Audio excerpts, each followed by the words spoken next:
কাপুরুষের দল, তোদেরকে সাবধান করে দিচ্ছি, আর কোন আমার মা বোনের উপর যদি হামলা হয়, তোদের এই বিএনপির সন্ত্রাসীরা হামলা করে জামাতের রেজাউল ভাইকে হত্যা করেছে এবং একই সাথে এখন পর্যন্ত 10 জন মুমূর্ষু অবস্থায় আছে, প্রায় 100 এর অধিক জনতা তারা আহত অবস্থায় হাসপাতালে আছে।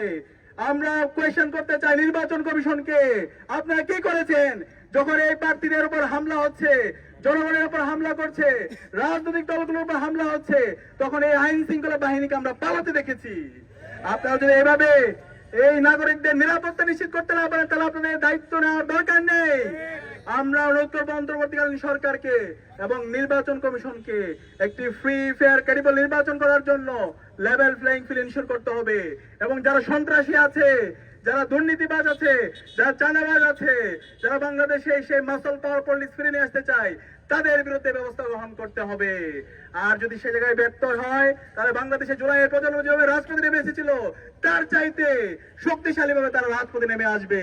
এবং সাবধান করতে চাই যারা আমার মা বোনদের উপর হামলা করছেন, বলতেছে এই জুলাই বিপ্লবে খুনি হাসিনা, নিষিদ্ধ ছাত্রলীগ 15 জুলাই আমাদের বোনদের উপর হামলা করেছিল, আমাদের ভাইদের উপর হামলা করেছিল। এই হাসিনার ঠিকানা বাংলাদেশে হয় নাই, এই ছাত্র জনতার বিপ্লবের মাধ্যমে হাসিনা এই দেশ থেকে দিল্লিতে পালিয়েছে।